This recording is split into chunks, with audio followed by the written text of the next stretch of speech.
Okay, before I get into talking about this episode, does anybody else think that Mao looks like a mix between Mephisto from freaking Blue Exorcist and Sebastian from Black Butler?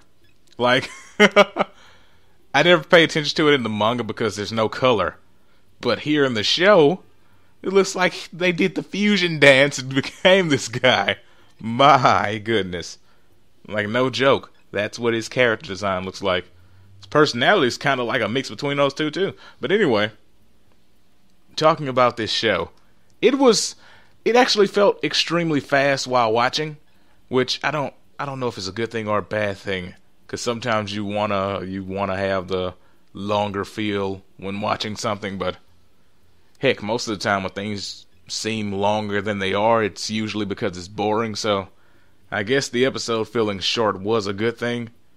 Like, they solved the last problem of the last episode really quick, which kind of assumed would happen because they don't really dwell on anything too long in this series. And then they did the whole confrontation between Akane and Shikimi. Goodness, I hate that name. It's so freaking weird. But they had their little confrontation, and Shikimi got called off by Akane's mom, so she's gone. No, nothing big at all happened there. They didn't reveal anything yet. So it was a nice little piece of stuff between them. She split her shirt open, because obligatory fan service has to happen in every episode. There's no way around it. And besides that whole lick in the face thing she did earlier, there wasn't any until she sliced that shirt open. And it stayed that way for the whole episode.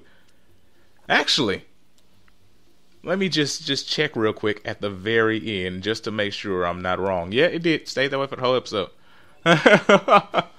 Because she never decided to actually, zip up her jacket instead of just leaving it open. I guess she didn't care. I mean, it's not like anybody was there anyway. But we got slight, very, very slight plot progression with this one. Like, the show doesn't have much plot to begin with. It's almost all comedy most of the time. But there is a little story behind it that you have to pay attention to follow.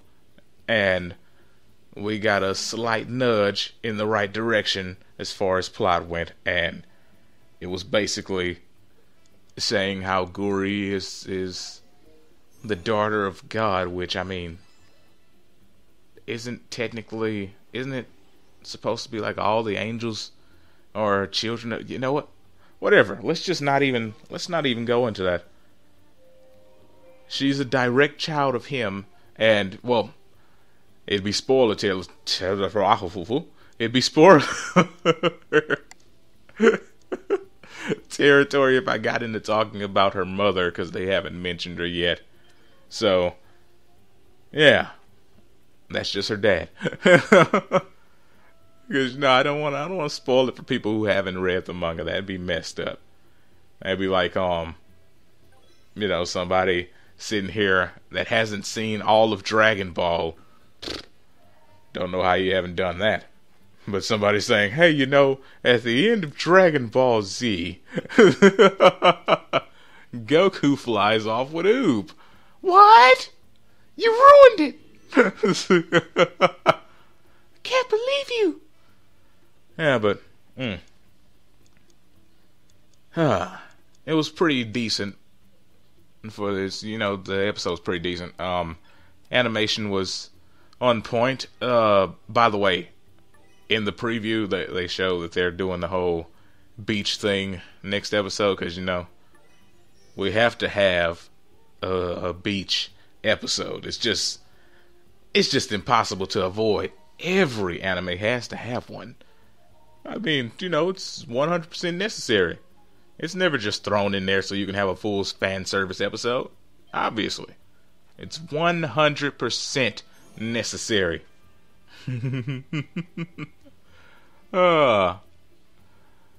But yeah, Guri said that Skimmy had she had no love. She was empty inside and stuff like that. And I'm trying to, I'm trying to not throw out everything just in case there is somebody who shows up here and is like, I don't know, crazy enough to show up to this before watching the episode. That's why sometimes I have a hard time doing these, because I don't want to tell everything, but I do want to talk about everything. I'm conflicted. Oh, by the way, Guri convinced them that they would have to kiss him to wake him up, and apparently Akane kissed him for like 15 minutes straight. And that was some weird kissing, because it just sounded like a bunch of slurping. Oh, honestly, that didn't even seem like it'd be an enjoyable experience. Like her sitting there slurping on you for 15 minutes? I don't know. I'm sorry. At least not her. You know what? Let's just stop. Don't go in too far. Try to avoid something sexual and went to something sexual anyway. Yeah, but that's pretty much the episode. Skimmy just, tied up everybody in her little weird web. Which, by the way, they never fully explain to you these abilities. So it's like, you have magic web. You have abilities to be a superhuman. And you have a magic shield. This is odd. Oh my goodness. Yeah, but it's whatever. It's like when you first play Kingdom Hearts and they're like, yeah, you pick the sword, the shield, or the wand. That's what they are. The sword, the shield, and the wand that fires off sticky string. Oh man. But yeah, Seiji, I'm still going, even though I said that was pretty much it. I'm still gonna go. Screw it. Seiji ended up going to heaven, had a little death experience there. I would have said near death, but no, he was actually dead for a little while. And Flip, I can't remember the name of that one angel that takes the form of his cat. But dude showed up as just a head with wings and thought he was beautiful. He looks like an enemy from Bayonetta. Somebody needed to shoot him. Oh man. But yeah, Seiji died and went to heaven a little bit. Talked to Guri's dad. Talked to Mao's son. I'm not gonna get into him right now because they didn't say much about him. But all that Guri's father asked him to do was just teach her love. Ugh. That seems like a weird thing to do, It's such an odd request. How do you do that? Don't people have to experience that and learn it themselves? You can't teach someone that. Also, her dad's an idiot, just like her. But that's actually the full extent to this episode. The animation was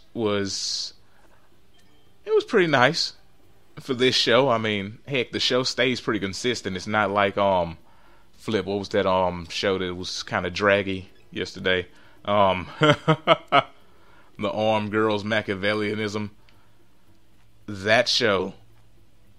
It was not great yesterday, but this one, it seems on par with the rest of the episodes. And it was a joy to watch. Rating wise, it would get a 4 out of 5. It got an extra point for boobs. I mean, every show that throws it out there gets an extra point. Just saying. Super. But it also lost a point. Well, it lost half a point for that extremely awkward kiss. Ugh. Like, if they didn't have the weird sound effect there, that odd slurping sound, it'd have been fine. But, actually, yeah, I'm gonna take off an extra half a point and put it at 3.5 for that. Oh, man. But, that's it for me. Tell me what you guys thought about this. Peace out and have a great day.